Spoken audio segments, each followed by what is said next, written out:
Ito ang wag nyong gagawin mga kaibigan sa inyong sasakyan.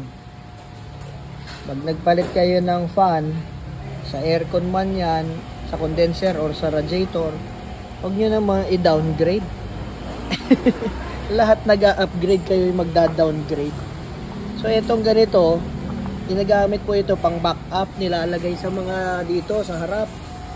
Pero pag yan inilagay nyo dito, ay talagang hindi po kakayanin yan. Dapat ganito kalaki. Yan ang orig. Yung maliit nakalagay dito. Ito. So ito galing to sa Honda City ko. Papahiram ko muna kay sir para makita niyo yung difference.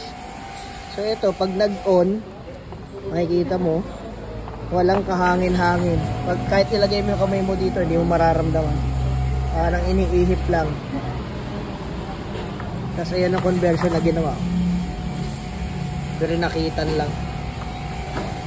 Ganito po dapat, no? Huwag kayong mag-downgrade. Mahirap na. Lalo ngayon, tag-init ang panahon. Kaya pala nagbe-blink yung overheating sign. Tapos tignan ninyo yung arrow. Saan nakatutok? Counterclockwise. Ito, clockwise. Paano hihigop ng maayos, diba? Magkaiba.